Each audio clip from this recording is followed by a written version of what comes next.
Everybody, this is another episode of the Nine Finger Chronicles podcast. And I don't even know what's kind of going. Have you ever had a day? And I'm sure you've just had it because you just had a baby, right? Yeah, absolutely. Yep.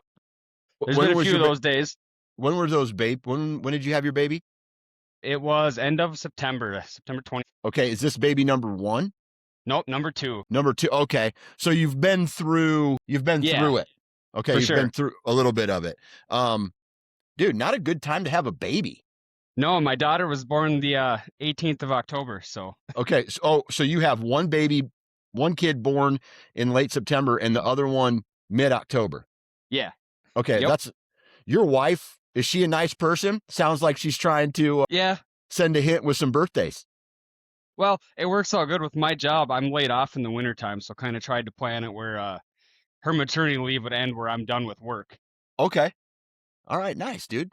I think when do you okay. What do you do for a living? So I'm a foreman at a concrete crushing company. We heavy equipment operator. So we make aggregates, crush rock, crush concrete down in the Twin Cities metro. So, and I live about 2 hours north of there. So I'm gone all week for work from pretty much end of March until after Christmas or All around right. Christmas time. So are you're gone all week long? I'm gone all week long. Yeah. Our shop is about 2 hours from my house and I work all over the Twin Cities metro and our shop is North Metro. So we get Okay. on some jobs and I'm an hour even every day drive just from our shop. Okay. So do you stay down there every week? Yes. Yep. Okay. I have a Ice Castle fish house I stay in, Okay. like a camper or whatever. So, hey man, I used to live that life. Like the hotel life, the on the road life. Yep. And this was before kids. And I thought it sucked ass. Like, but for me, I was working third shift, right? So Okay. I was up all night, then sleep all day. And I did that every day, like 7 days a week when I was doing it. Definitely not a job for a family man. But let's be honest, you got a baby at home and it sounds like you got a younger daughter. How old's Yep. she? She is 3.5. 3.5. Okay. And you're gone. I get it. You get like, just like when do you stop working? Usually Christmas time, December, mid-December. Yeah. It Is kind of that depends, hard? weather dependent. Is that hard being away from the kids that many days Absolutely, of the dude. week? Absolutely. Yeah. I've done this work since I've been 18 years old. So Is it a family business? actually, it's a union operators union Okay. in Minnesota here. And so guys like that, like most people aren't doing that unless there's some extreme, like really good pay and or some good benefits involved. And both, absolutely. I mean, Yeah. to do the exact same job here, 2 hours north of the metro of my own house, the pay difference is like 20 some dollars an hour. Okay. So I mean, it's worth it, I guess. I get 3 months off in the wintertime, so Yeah. try to So sacrifice what you can, and then hunting gets grind time. It gets to be crunch time sometimes, where it's like, hey, telling the wife I'm going to take a week off to not spend with the family and go do some hunting. It's kind of, you know, it can be difficult sometimes, those yeah. conversations, but like you say, try to earn those brownie points Yeah. during the off season. Yeah, for sure. So you're in the off season right now. All right.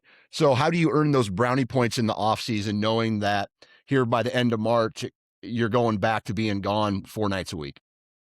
Just family time, man, hanging out with the family, doing what I can, keeping the kids, not taking them to daycare on nicer days, if I'm not messing out in the woods, just spending that family time, going out fishing, going out looking for sheds.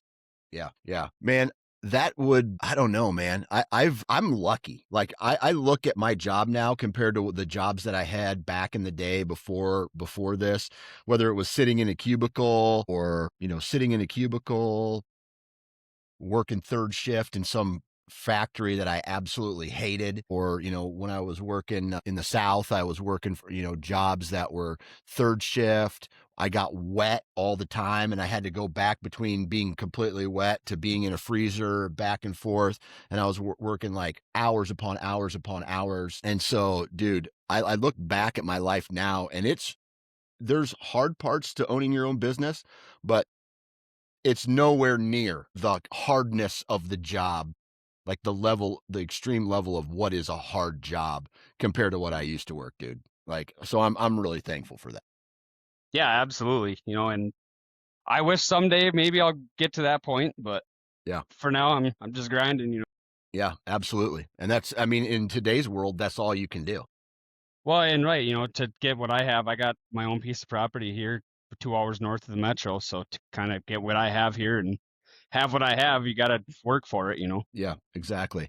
Okay, so with that said, and like I don't want to necessarily get into too much politics, but Minnesota, Twin Cities area is a hot point right now.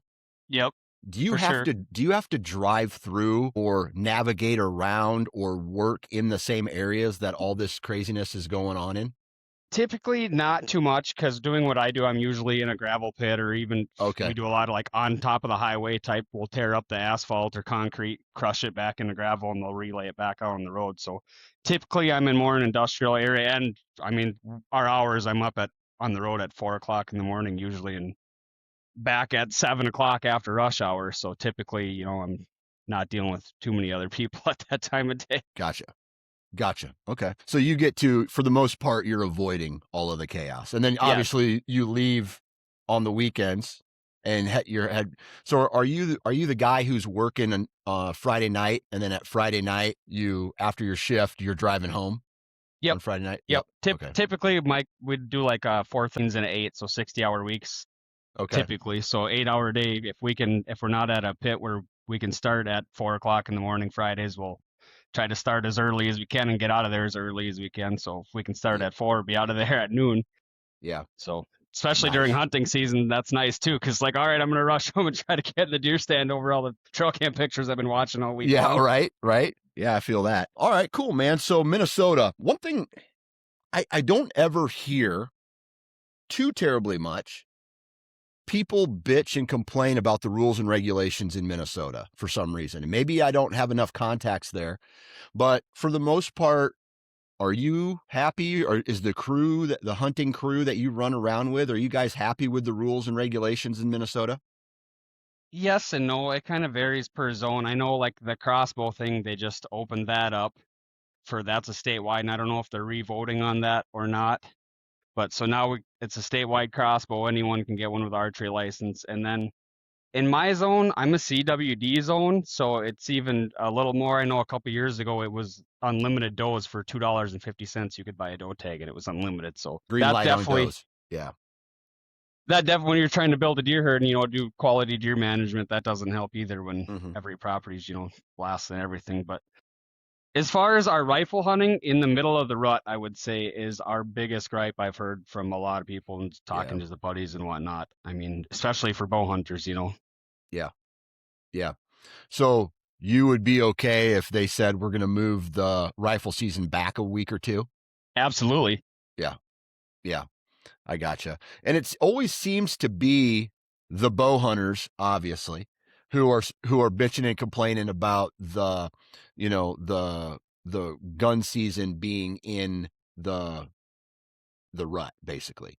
And Right. then no one else is really complaining about it. So I would love, like I'm a numbers guy kind of, and I would love to see statistics, right? Like everybody who buys a license should vote on whether or not they want, like if you're an Iowa resident and you buy a hunting license, do you want crossbow season during the archery? Vote yes or no. This isn't a change. We just want to get your opinion, like basically polling, right? Do Right. you want this? Do you want a rifle season during the rut? What dates and things like that, and gather that information and just I bet you would be pretty eye opening. I bet you it goes against everything that guys like us would want.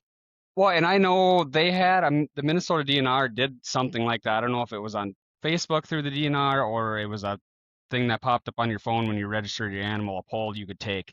And they kind of had a comment section on what to do. And that was a few years ago, and granted, nothing has happened since. But I know a lot of people have that same thing. If we could just kick our gun season back a couple weeks, and I'm a gun hunter. I have 3 weekends here at my house, so I even get an extra weekend being in the northern half of Minnesota that a lot of the part of the state doesn't get. Yeah, gotcha. Okay. How many acres do you own? 140. 140. Okay. That's a good amount, right? You mentioned a little bit about it being in the CWD zone. What does that mean? How do you as a landowner manage your property different or maybe not different at all with it being in a CWD zone? I guess for me personally, I don't manage it any different because I'm doing quality deer management anyways, trying not I don't have a huge deer herd up here, so I try to manage those accordingly. I mean, maybe if it's only taking one or two a year versus, and then trying to let those younger bucks go. And my neighbors surrounding me kind of do the same thing too. And I've noticed even since I've been here, just kind of doing some TSI and general habitat things, the difference in the deer, like those sheds we were talking about earlier, Yeah. you know, Yeah. just in the quality and the age structure. Since I've been here, I've owned this for the last 6 years.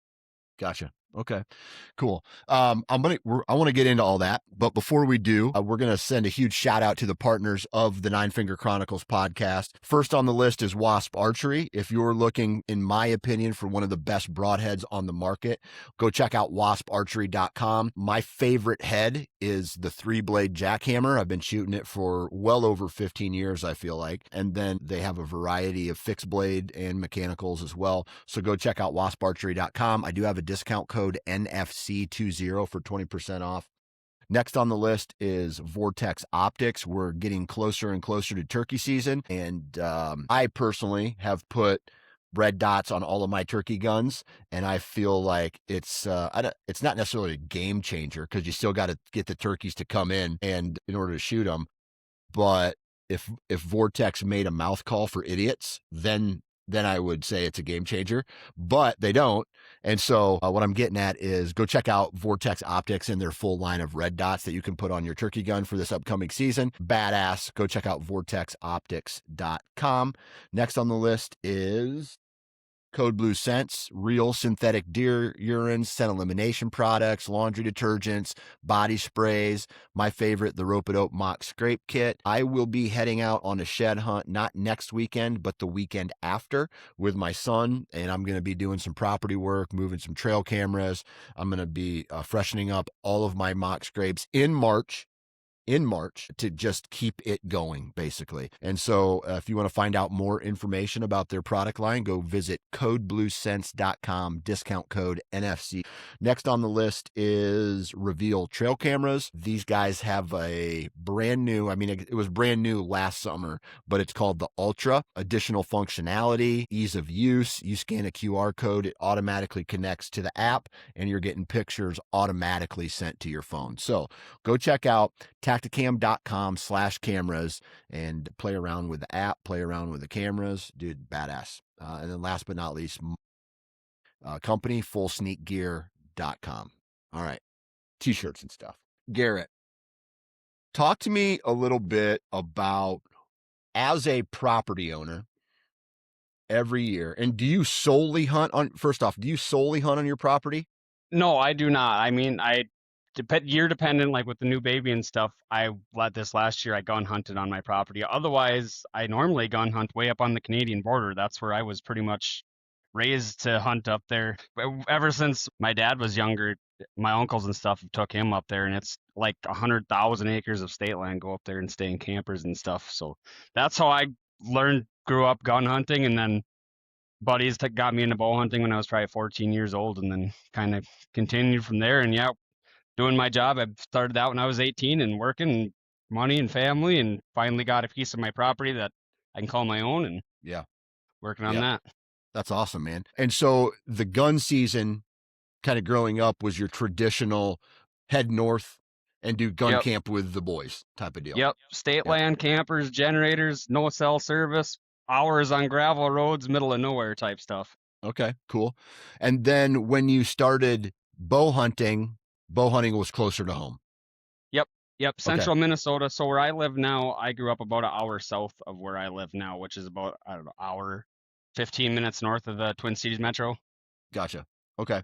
And so talk to me a little bit about talk to me about turning a dream into a reality, right? Because I'm at this point now where I have 3 kids, dude. I started the game late trying to collect the money. Land prices seem to only be going up, which means that I need a bigger and then a bigger and then a bigger down payment in order to make something work. And so, and then like the cost of everything is up. So that just, I may be making excuses, but it slows things down for me. Talk to me about the dream of owning land, setting the goal of owning land, and then accomplishing that and what that looked like for you. Well, don't get me wrong. I still love going up north on state land. It's something that I wished I could be able to take my kids up there someday, just because it is that different experience, in the middle of absolute nowhere. Right. But I've always wanted my own land, especially just for bow hunting. Like I always said, if I don't even gun hunt here, at least I got my own spot I can bow hunt and during the gun season, hopefully make it, like a little sanctuary or something. But with kids and stuff, obviously I'm going to gun hunt here, not be gone as I am already gone for work. Yeah. Yep. So, but talk to me about the goal. Like, how did you set up the goal of, because you can't just go, I'm going to buy land, and then you Right. go buy land. There's other things that have to happen between wanting to be a landowner and actually being a landowner. Just like I said with the job and the sacrifice, obviously I could work close to home and make lesser money and be home more, but ultimately, like you said, it is harder to get land and it's only getting more expensive. I'd rather grind now, I guess, while I'm younger, and that's what I thought. And I had a house previous to this with 5 acres, and I'm like, I'm gonna keep doing before I was married. So I'm like, I'm gonna keep doing what I'm doing and keep saving, and eventually, and then when my wife got married, we looking. I'm like, I want at least a minimum of 80 acres, and we looked around at some different properties. Ended up finding this one, and she's a nurse in town. So regardless of my job, I'm gonna be gone. No matter where we moved, I'm gonna Yeah. be gone regardless. So Yeah. Yeah. and right here is kind of happy medium for grandparents. My family's about an hour 45 minutes south. Her family's hour 45 minutes north, and she works close. It's not terrible for me. It's mostly highway commute drive, but yeah, it is still 2 hours just to get to our shop. Gotcha. Okay. How long did you have to save money in order to get what you like till you felt comfortable looking for this bigger place? Well, so we bought this place in 2019. So as the market before COVID and everything, it actually worked out where it was what I have now has gone up substantially from when Yeah. we bought it. So I Yeah. made out decent enough with my old house, and I had said job and I knew where I was getting into as far as money wise, and it became a reality where I'm like, I think I can actually do this to own my own property. And here we are, 7 years later, and I've been maintaining it, doing all that since, and I Yeah. can definitely see the difference just in deer quality numbers and habitat wise. And So how long, I mean, what was the time frame? Was it like 5 years? Was it 10 years? Like how many years did you have to save in order to get this piece of property? I guess realistically, probably like 4 or 5 Okay. years. And so I didn't have my eye set on a specific piece of property. I'm and where I'm at here now, I'm not in prime Minnesota bluff country or farm or ag land. I'm in North Woods, big woods, swamp type hunting. I really don't have any ag up here either. I mean, to buy exactly something with some ag on it, you're looking at some boohoo bucks. And that's why I live where I live and where I work, just because of the prices of land. My land here, it's fairly wet. It's not completely all cattail swamp, but it's tamaracks and popple trees, a lot Okay. of alder brush and willow brush. Yeah. And so I guess what I'm trying to get is the process of all this. How many years were you shopping for a farm before you bought because you said you had a house on 5 acres and then you decided out I want more than this. How many years of saving and shopping around did you do until this one came on the market and you're like, that's the one? Probably about 4 or 5 years. 4 or 5 years. Okay. Yep, All right. Okay. And how many farms did you look at before for this one? dozens. Yeah. Just as far as like where my wife wanted to work and where we wanted to live and grandparents and having new kids at that time, first time parents. So where did we want to settle in for our forever home type deal? And that Okay. was a stipulation. I wanted at least 80 acres and location, what was on the market and available. Yeah. Gotcha. Okay. And then did you buy that 140 all at once or did you buy 80 and then add on or something like that? Nope, nope. I bought it all at once. It Okay. was one piece with a house and a shed and a garage. So, Gotcha. Did you have to do any updates to the house before you moved in? no, not before we moved in. I'd since done some when we've had a roof replaced, but Gotcha. nothing major, I Gotcha. guess. Okay. So, what's that feeling like when you sign the legal papers and the property becomes yours. It's real now. You own 140 acres. It's amazing. The feeling is even just coming to looking at it and walking the property trails and stuff that the previous owner had set up and just dreaming where a food plot could be. That tree looks awesome in a pinch point, before even purchasing the property. And then when it became reality, it's like, all right, now I can start putting my hands in the dirt and getting to work and start kind of making a mental plan in my head of what can I do Yeah. where on this piece of property. Yeah. Did you hunt private ground anywhere else around the area before you bought this piece? There was a farm that gave me permission to hunt. There's like a half a mile south of my parents' house where I grew up, so I could ride a four-wheeler or take a bike. Even by both down there, they let me start hunting down there. But otherwise, no, it was pretty much all public. Anything I Okay. could find close to home, or like I said, my annual rifle season trip up north. Yeah.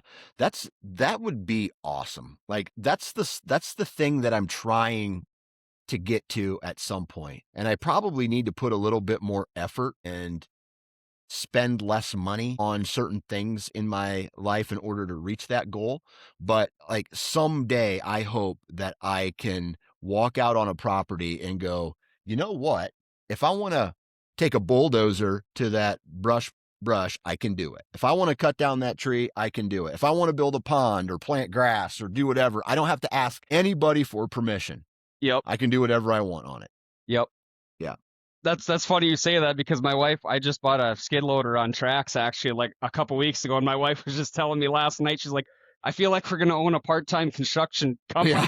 company around here, just random piece of equipment keep popping up. Yeah, right, right. And then doing projects and things like that. Or if hell, Absolutely. if I just wanted to get a dirt bike and do donuts in the dirt, you can do that. Like Yep, that's the like that honestly, that's part of the American dream is to be able to do whatever you want whenever you want to do it.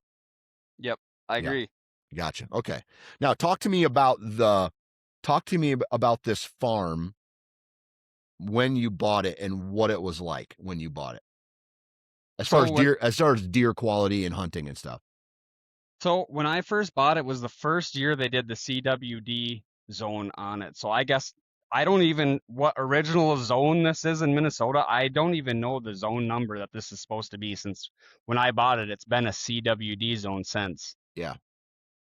But Okay. that first couple years, like I said, it was tough, and I actually had multiple encounters with wolves. My very first sit actually on this property, I sat on a tree. It was opening morning of bow season. I didn't have any camera intel because we bought it on October 4th, so it was prime bow season to get in and start setting some stuff up. So I found a tree, set my stand up, and actually opening morning here, I could see silhouettes. I'm like, perfect. Here comes some deer. There was like 4 or 5 silhouettes, just not shooting light yet, but I could see enough. Ended up being a pack of 6 wolves came in 20 yards right underneath me. Did you shoot them? No, unfortunately not. Minnesota, you cannot shoot wolves. They're protected. So Really? yes. Okay. So that brings up a habitat management thing as far as predator control. Like here in Iowa, dude, it's green light on coyotes, raccoons, bobcats. Like I think bobcats you have to have a tag, but other than that, it's green light on predators in the state. How do you manage around wolves if wolves are impacting the deer herd? You really can't, I guess. I mean, try to get some quality cover for them for the deer when there is wolves in the area because as a pack animal, they're not really in the area for very long. It seems like I run a lot of cameras and you'll get them come in for a little while and then they'll move out and you won't see them for a few months or even the rest of the year. And myself, the last like 2 or 3 years, I haven't even seen a pack come through. It's just been more or less coyotes, but I'm sure the deer are definitely pressured just from having them around. I'm sure even I don't get them on camera, they're definitely around, I'm sure. Yeah. Do you have black bear on your farm? Yes, yep. Lots of black bear. They're getting getting in my garbage all the time up here at the house. We've had them Okay. on a ring camera. They'll come right up 5 feet from the house and start tearing into our garbage can. All right. So that's two predators now. Three, if you want to call coyotes, four if you have bobcats. Yeah, and Like, I have all of that stuff up okay, here. yeah. So are there seasons for black bear? Do you actively hunt black bear? Yeah, there is seasons for black bear, but I should have been on the ball when I bought this place and started applying right away. But in my zone, it's a quota zone for black bear, so it takes like 5 years of applying before you can get a license. And I've only got like 3 or 4 preference points. So hopefully this Okay. next year, or the year after, I'll be able to get a black bear tag. But I don't think it would be very hard to be able to harvest one and get some bait out if a guy Yeah. were to do that around here. Yeah. With you being such an avid deer hunter, have you considered ever bringing someone else on your farm to hunt bear just to relieve the pressure, the predation? I guess I got some friends and buddies up here, and my brother-in-law, he hunts bear every year, but it just depends if they want to come over here and set a bait or not, and where they want to put it. If I'm not home, they don't feel comfortable jumping on my four-wheeler to go reset bait or this or Yeah. that. Gotcha. Okay. All right. Talk to me about what you've done. How many years have you owned your farm? Since 2019. Okay, 19 you bought it. Okay. And so that's what's that? That's 7 years now, give or take 7 years. And talk to me a little bit about what you've done in the past 7 years on your farm to improve the habitat for whitetail deer. Well, like when I bought it, it was a lot of overgrown alder brush and willow brush, like thick dog hair stuff. I don't even know how a buck would want to walk through it, let alone yourself. So I've just by cutting trails, doing TSI, and then I do have some pine plantation and wet swamp ground where I really don't have to do anything with. I kind of stay out of there, but with and then popple and oak thickets. So just hinge cutting, trying to make some bedding areas, which is kind of hard though, because it's like everything's bedding around here with all the brush to try. So I've been lately now I bought the skid loader with the brush hog on it. I've been trying to clear a lot of the brush up and let whatever natural vegetation, some tall grass and some CRP grow versus all the brush because that's all my neighbors have around here as well. And I do run about 6, 7 acres of food plots too. And up in my area, there's really not too much food up Gotcha. here. So try Gotcha. to give the deer what they can. Gotcha. So how did you know what you were doing? Are you shooting from the hip, or are you talking with like a habitat specialist, or do you watch videos? How are you knowing what decisions to make on your property? Listening to podcasts, I guess when podcasting started to become big when I bought this property, I started listening to that, a lot of land management stuff. And obviously, me being a heavy equipment operator helps. Rented various types of equipment over the years to, dig drainage ditches or a pond or, you know, make some different areas. So that's definitely helped as far as renting it versus hiring somebody to come in and do it. And then, Gotcha. like I said, now I just finally bought my own compact track loader. Yeah. Okay. All right. I'm All curious right. to see what the summer brings when I can start tearing into some dirt with that. Yeah, for sure. What about like since 2019, how has the deer herd changed since you've started doing these projects on your farm? The age class, I can definitely tell. I don't know, the last 5 years probably I've been able to tell just as far as the. I'm sorry, Dan. That's all right. Is that trigger control or is it management? Like You know, habitat management? it's both. And like I said, in my area here, not having a whole lot of egg, I'm in kind of Northwoods. The egg is pretty much an hour south of me. So just the food around I notice has been huge. They pretty much any food plot I have, no matter what I plant up here, is gone to the dirt pretty much by the end of rifle season. Yeah. So just the food and the TSI and any improvements like that, I guess. Yeah.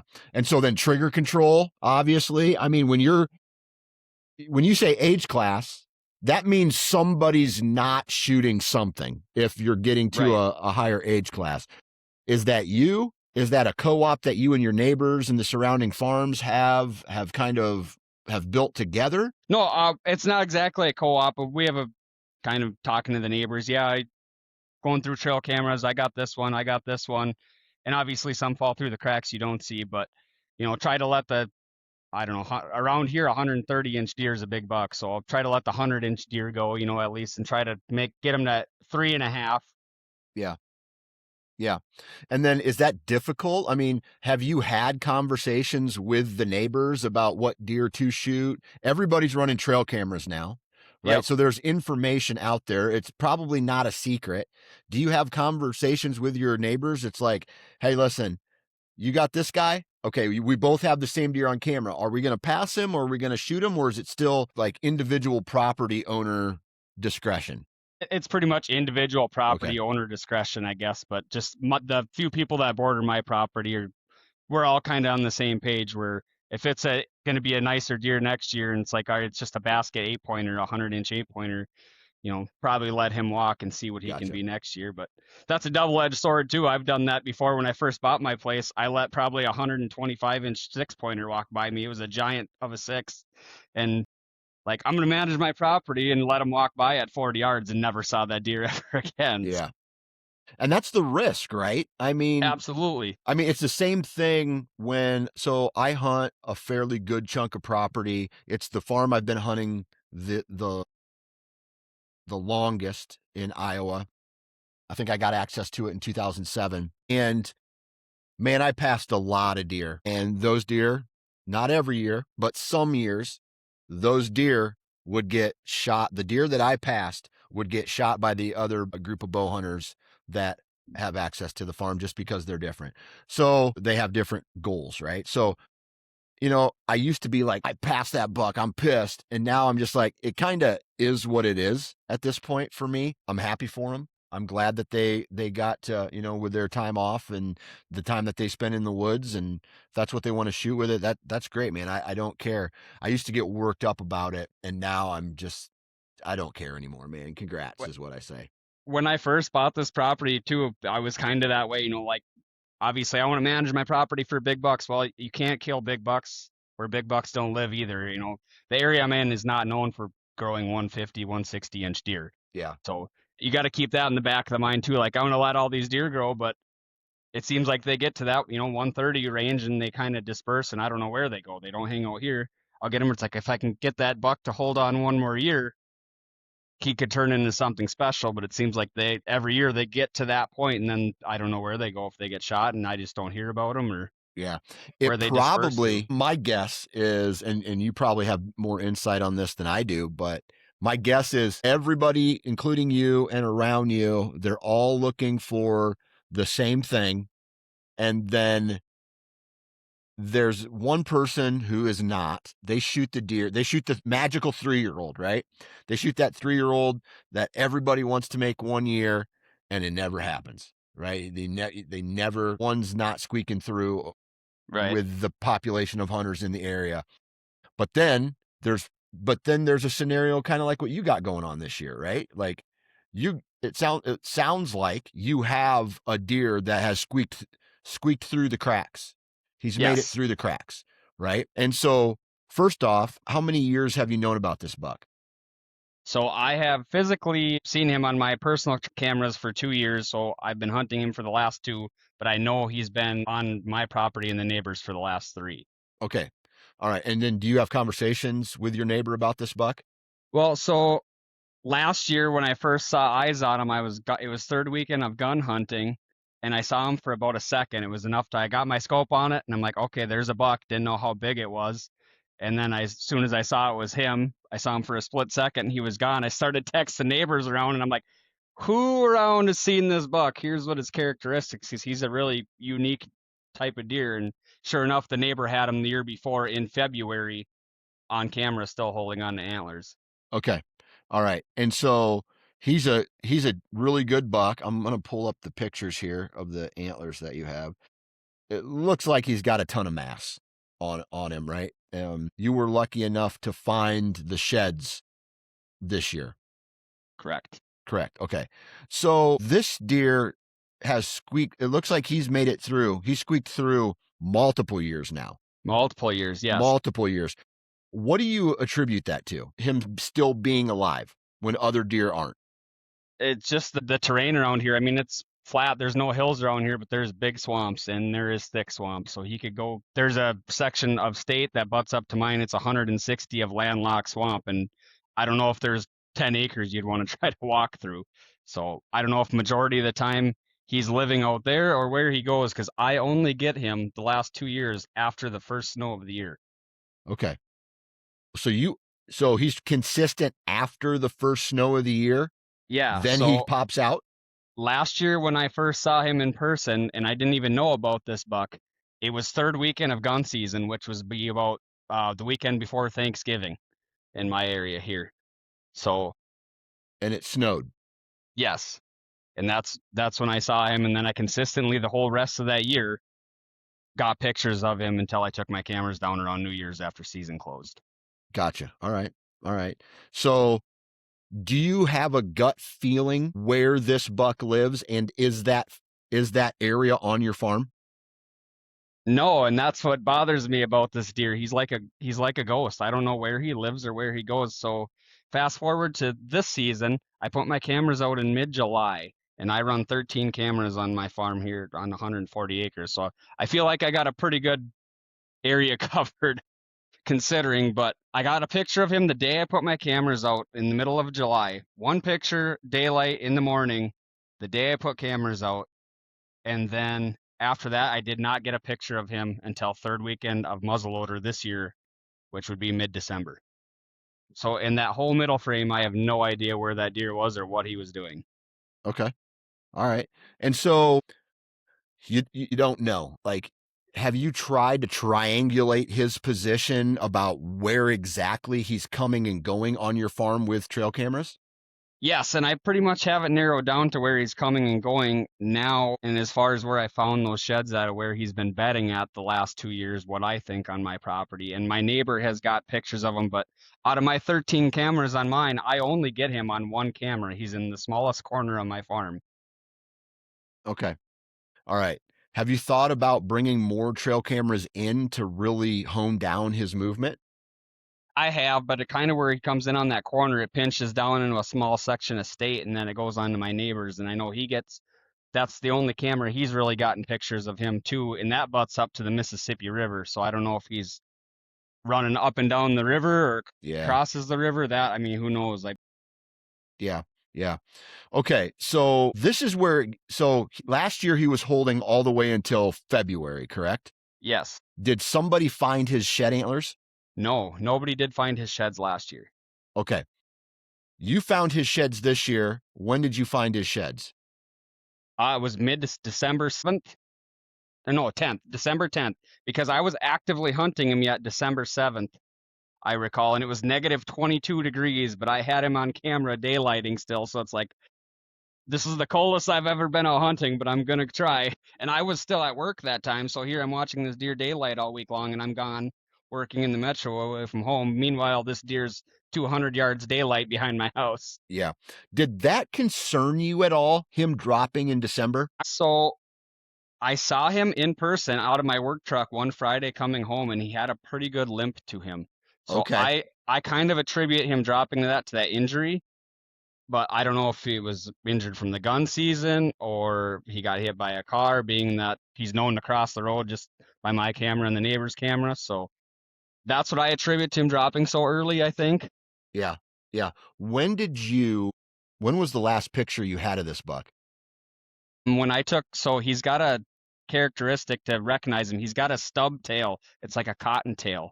I don't know Okay. whatever happened to him, if coyotes tried to get him long ago or what, but so after he dropped his antlers, I took my cameras down on the New Year and he was still around. So Okay. I So don't he's know, made it. He's made it like through through. the gun season, the archery season, everything. Yes. Okay. All right. This is where it gets fun, right? I know some big time landowners who have a lot of resources, and they will do the craziest shit you've ever heard to manipulate one buck to do one thing, whether that's tear out an entire grove of trees to plant a food plot, or to plant new rows of trees to dictate his movement, to create a brush pile somewhere, put in a pond, put in water. This buck, if you like, based off of where he's at right now, what would you say he's would score, and what do you expect his age to be? Best guess. So we put a tape on his antlers and just doing a 14-inch inside spread because his main beams almost came around and touched each other, but we taped him out at 157. That's nothing Okay. official, but Yeah. so, and That's a for great that buck. deer is like, oh, around here, I'm like, that's just a complete anomaly, to have a deer that big. I mean, like I said, a 130-inch deer, I'm putting it on my wall all day around here. Right.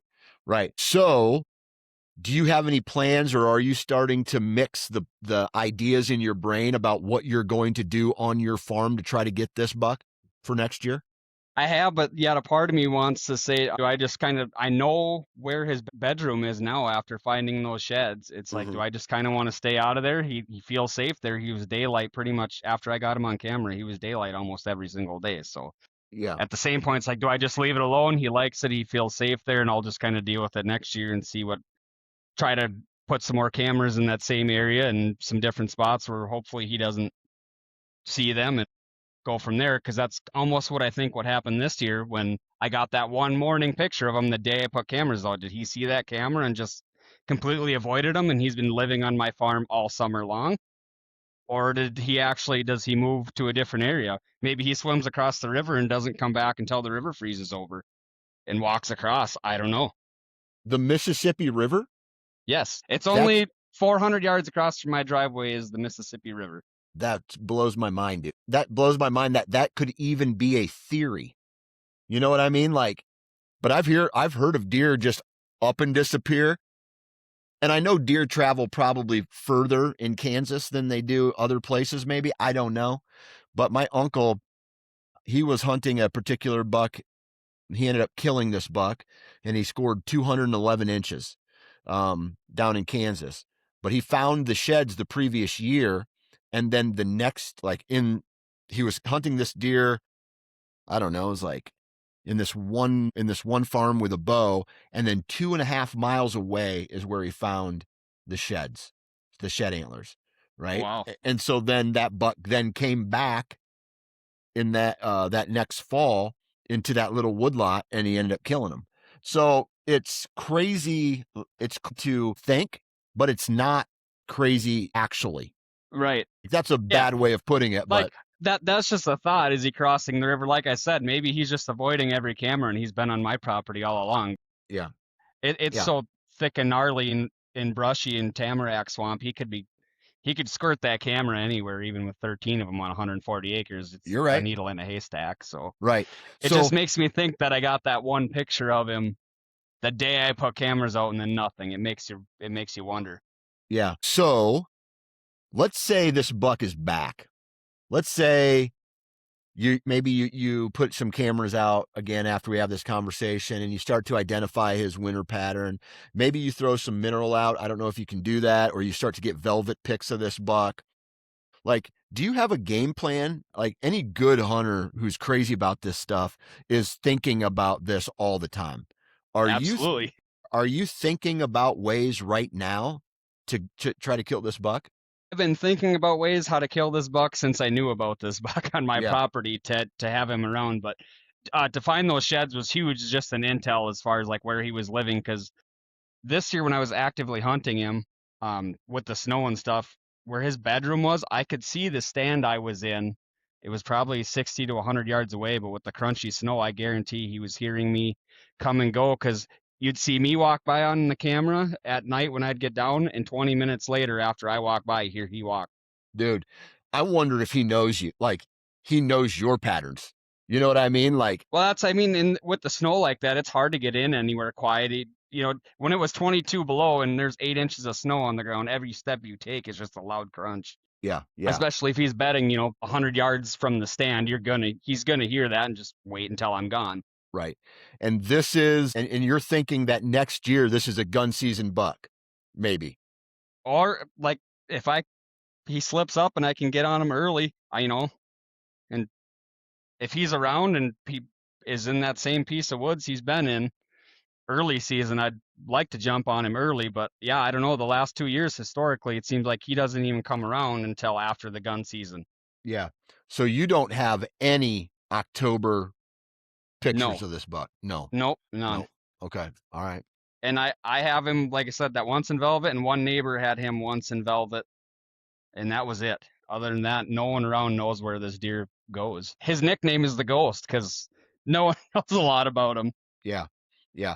Do you feel that the other landowners who know about him now are going to be actively making moves on this buck this upcoming year? In my area, I don't think so. If my neighbors, they're more big gun hunters, they'll sit in Okay. their heated box stand, not get too mobile. So as far as getting aggressive at him, I feel like I got a pretty good chance. Just even as far as my property, they don't really plant food plots or do any TSI or anything like that. So Gotcha. in my area, I kind of got the niche property where it's different than everybody else's in the surrounding area, and that's what I've been trying to do for the last 6 years is make mine different. I just ordered 500 pine trees to get planted this spring, so and the previous owner had planted 15,000 pine trees on my property, so it's got some pine plantation as well. So I kind of want to keep that going.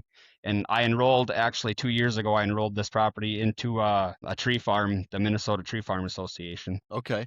So you're going to have people in there cutting trees? Or I can do it myself. Maybe I'll be able to start my own business and kind of go slow as that, as harvest trees or Christmas trees or Yeah. things like that. Yeah. Okay. I like that. Well, that's cool, man. I'm jacked about this for you now because it seems like most of the time when we tell these stories, there's guys who have already been hunting this buck, like they've had encounters, their their plan is in process, but it to me, this story is like at the very beginning, right? Like Right.